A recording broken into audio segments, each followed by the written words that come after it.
ভালো যদি কোনো গুণ থাকে কোনো ব্যক্তির মধ্যে সেটা আপনাকে স্বীকৃতি দিতে হবে।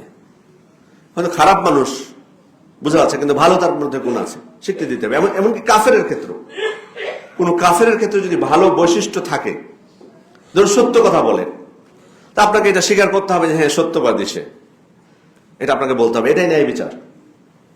এই জন্য আল্লাহ তাআলা বলছেন অমিন আহলিল কিতাবে মান ইন তা'মানহু বিকিনতারি ইউআদ্দিহি ইলাইক। আহলে কিতাবদের মধ্যে এমন কেউ আছে যে তার কাছে যদি তুমি অনেক অঢেল সম্পদ আমানত রাখো তো সে তোমার আমানতটা ফিরিয়ে দিবে। এমন ব্যক্তিও আছে অমুসলিমদের মধ্যে, আহলে কিতাবদের মধ্যে। অঢেল সম্পদ আপনি আমানত রাখলেও আমানতদারিতা সে বজায় রাখবে।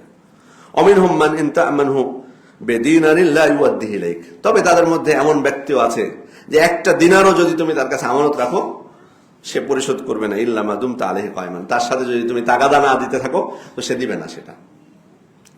মানে খেয়ানতও তাদের মধ্যে আছে। তার মানে বোঝা যাচ্ছে যে আল্লাহ তাআলা এখানে স্বীকৃতি দিয়েছেন তাদের ভালোটা।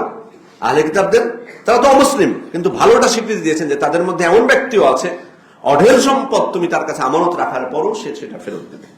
তাহলে কাফের মধ্যে ভালো বৈশিষ্ট্য থাকলে সেটা আপনি স্বীকার করতে পারবেন। তাহলে মুসলিমের মধ্যে থাকলে স্বীকার করতে সমস্যা কোথায়?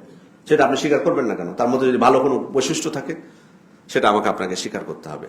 কিন্তু হ্যাঁ, তার ওই বৈশিষ্ট্য প্রচার করার কারণে যদি আবার ফিতনা হয়, পথভ্রষ্ট হয় অন্যরা, তাহলে এটা আবার তখন সমস্যা। কিন্তু সাধারণভাবে ভালো স্বীকৃতি আমাকে দিতে হবে, সেটা কাফের হলেও।